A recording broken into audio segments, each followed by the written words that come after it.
pwede niyang mawalan tayo ng bansa. What? Ganon katindi, ganon kaseryoso po, mga kababayan, ang ginawa ng mga previous administrations. Yung sinabi po ni Mao Diggs na pwede niya silang gawin na tayong province. Kahit pa joke-joke po yon, mga kababayan, masasabi ko po sa inyo, kasumpa-sumpa.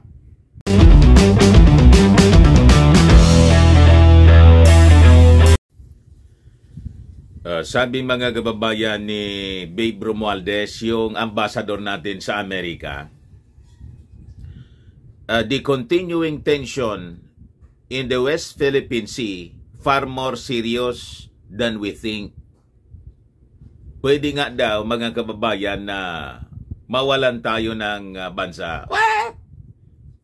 Ganon po katindi mga kababayan. So pwede pala tayo matulad sa mga Hudyo, nawalan ng bansa sa napakahabang panahon mga kababayan. So, ganun pala katindi yung naging kapabayaan ng mga previous administrations. Ganun tayo hinodas po ng mga nakaraang opisyal. Ito po si Romualdez. In-interview siya mga kababayan ni Karen Davila sa ENC. Yun ang kanyang dire warning mga kababayan. Kaya dapat umayos tayo dito po sa Pilipinas. Napakaseryoso yung napasukan natin pong problema. Kaya yung mga nagsasabing barkada natin yung China, mag-isip po kayo. But before natin ibigay sa inyo mga kababayan yung buong kwento, click subscribe muna dito sa ating YouTube channel and hit the notification bell para lagi po kayong updated sa mga kaganapan dito sa ating bansa. Like and share na rin po ninyo para maraming tao yung ating ma-inform. At huwag na din po ninyo na skip yung ating mga commercial ads para tuloy-tuloy ang pag-unlad ng ating ekonomiya. Kaya paulit-ulit ko po mga kababayan na sinasabi sa inyo, baka hindi ninyo siniseryoso. Napaka-critical po ang isyong ito. At importanteng gisingin natin yung ating mga kababayan. Huwag kayo magkakamali sa pagpipili ng ating mga leaders in the next election, in the midterm election, lalo na po sa presidential election sa mga kababayan sa 2028. Pag nakapili po kayo na pro-China, tapos yung ating mga maliligayang araw mga kababayan. Lalo na mga kababayan kung ang mapili natin may dugong Chinese. You have to remember, nagsimula po ito mga kababayan matagal na. Right after na mapatalsik yung ating dating Pangulong Apo Lakay nang to make over po yung isang dugong Chinese na Pangulo. Tuloy-tuloy na siya hanggang last administration mga kababayan. Doon nagsimula na magsamantala mga kababayan yung mga Chinese dito po sa ating bansa. Ito yung sabi dito no, mga kababayan ni iwan ko kung napanood ninyo.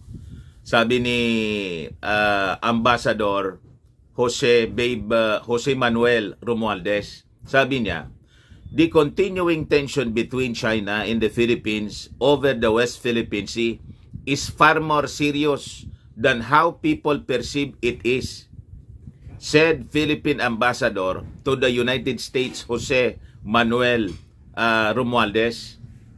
So sabi rito sa report ng Philippine Daily Inquirer, in an interview over ANC's Head Start, said, it is time for the Philippines, along with its allies, Anya, to stand against the continuing aggression over the territory. Sabi ko sa inyo, yung strategy na ginawa po ng China, una, winikin po niya yung ating military and our political system. Ginulo niya mga kababayan yung politika sa ating bansa. yung turmoil po, political turmoil na nangyari during the time of Marcos po. Ayun po, nagsimula. Then, sunod-sunod na siya. Hanggat na may mga movements na in-infiltrate po yung ating Congress at saka Senado. Kaya po pinatalsik nila yung American bases po dito. Doon nagsimula yung creeping invasion po ng mga Chinese. And the rest is history, mga kababayan. Yung ginawa po ng China, naglagay sila ng mga tao po dito sa ating bansa, mga politiko na sympathetic po sa kanila. Na wala lang gagawin, mga kababayan, using their wealth, their money. Binarkada yung mga national officials natin. Para yung mga policy, mga kababayan, sympathetic sa mga Chinese. Kaya nga pati yung armed forces natin, infiltrated po siya. You just imagine, pati yung mga kampo po, inayaan natin yung mga kampo ng ating militar po, malagyan ng mga towers ng China. You see, yung telecommunication system natin, mga napaka-importanting infrastructure po. Kaya malamang, lahat ng pag-uusap po dito ng mga opisyal, naririnig ng China, ng mga Chinese. Yan mismo yung sinabi po ni Romualdez.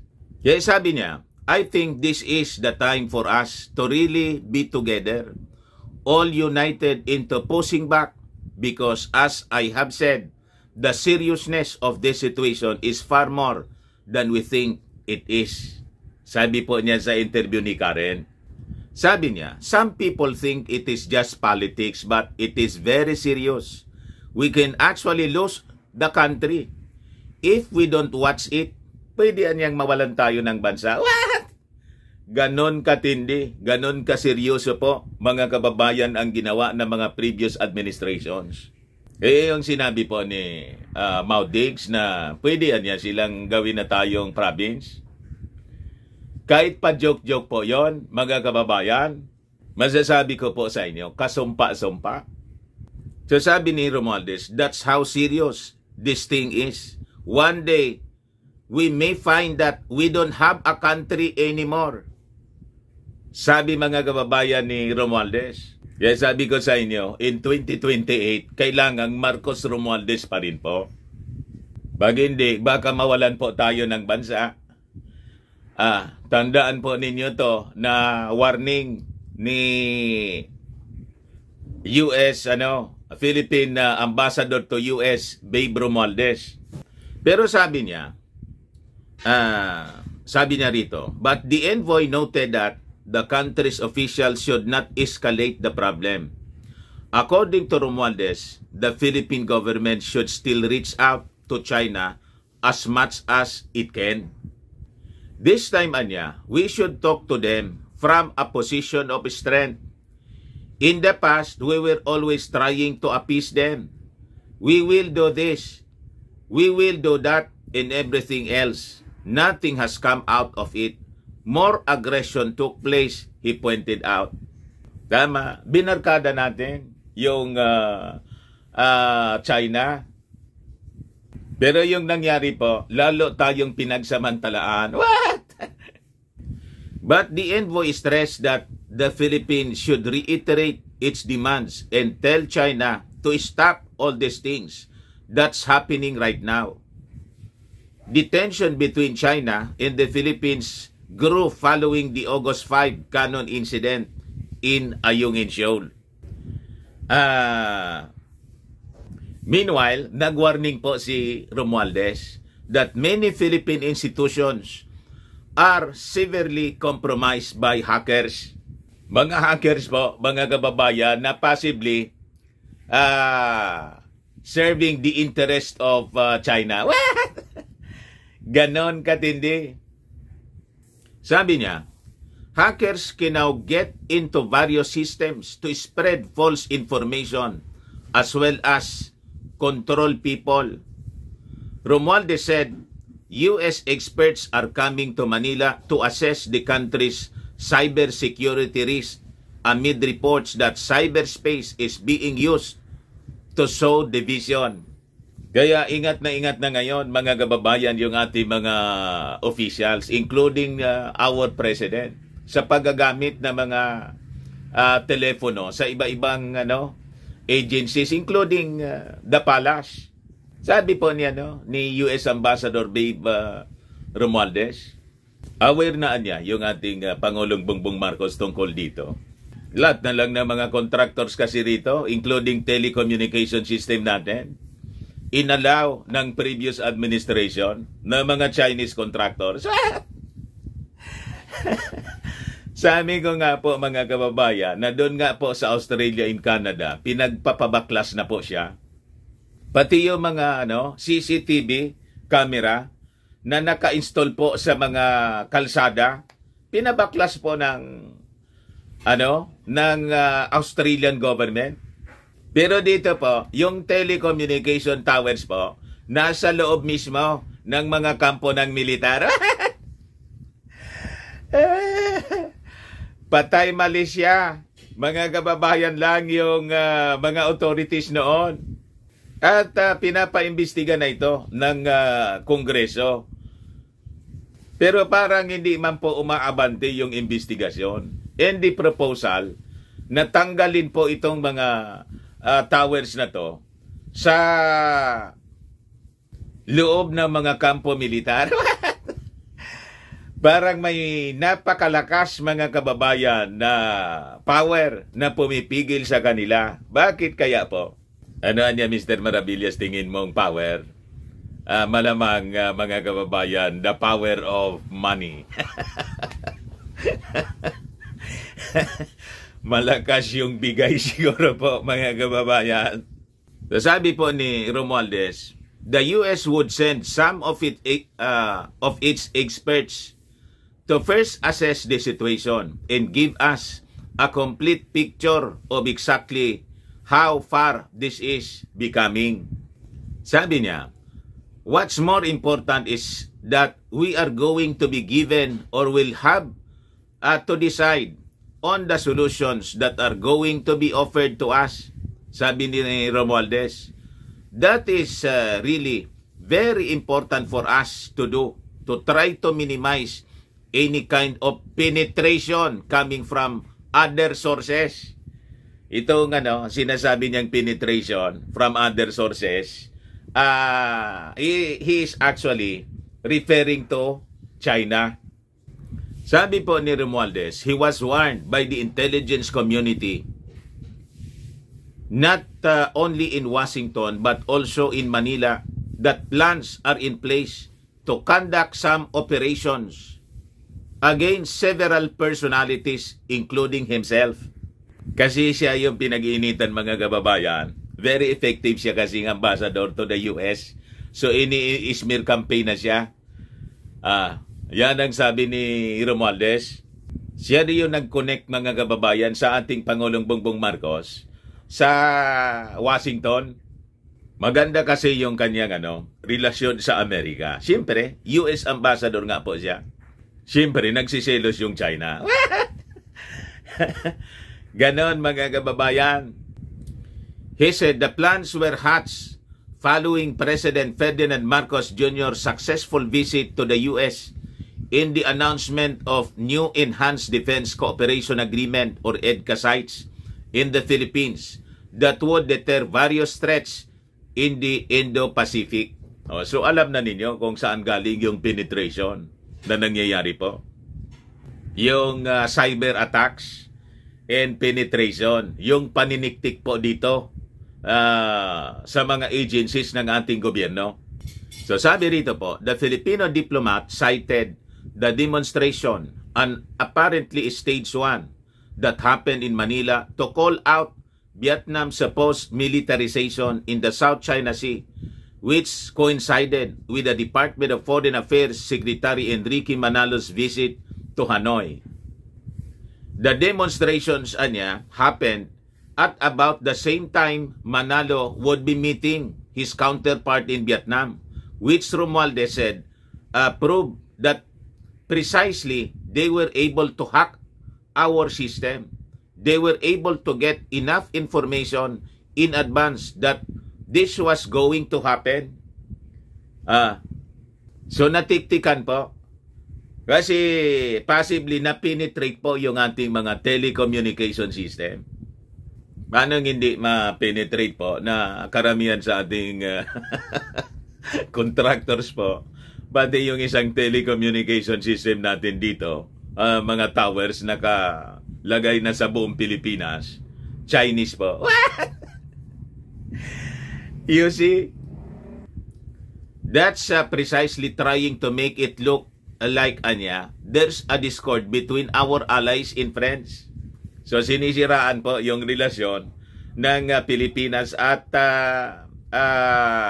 Vietnam. Ganon.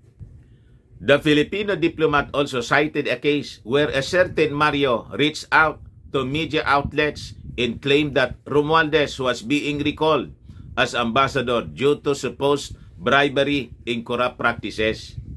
Mario even sent a purported memorandum of the said recall order. Sabi po ni Romualdez, according to him, the smear campaign started about 2 or 3 months ago. We did not expect it to be a full-blown smear campaign, sabi ni Romualdez. What is really very disturbing here is the fact that they can use cyberspace to do all of this.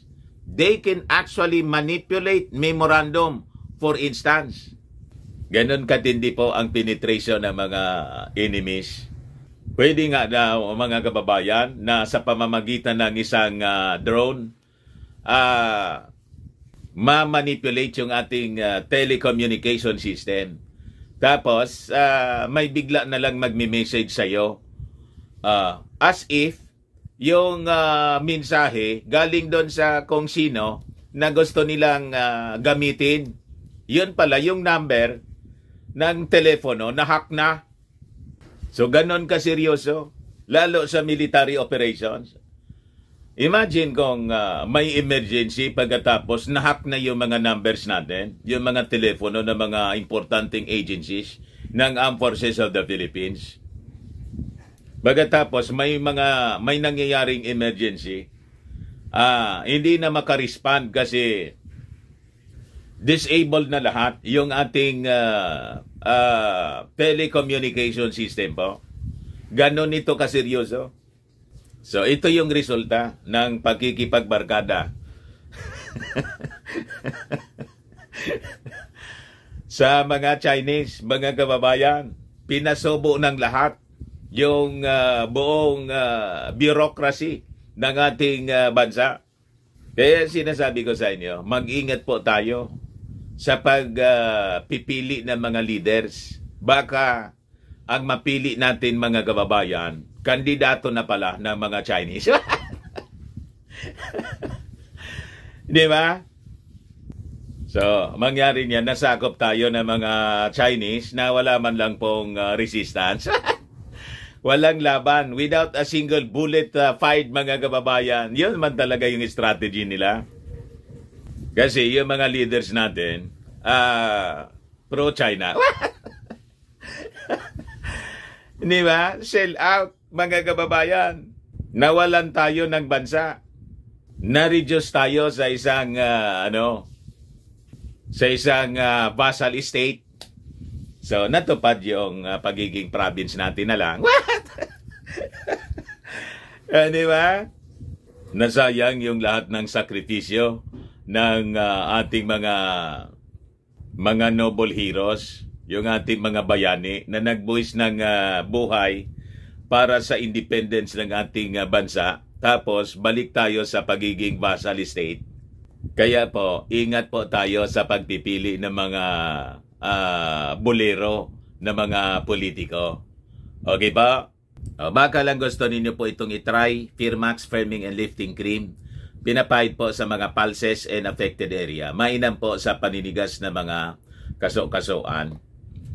Ito naman po, Automax Radiant Serum. Sa mukha naman yung application. Anti-aging po siya. You will look 10 years younger than your age.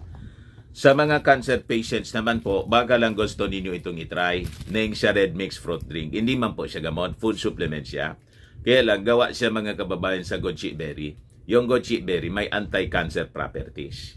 O ngayon, yung mga inquiries po ninyo, dumiretso na lang kayo sa aming messenger sa Facebook para masagot namin agad. Ayos! Ako po si Dante Maravillas. Bye-bye po. God bless.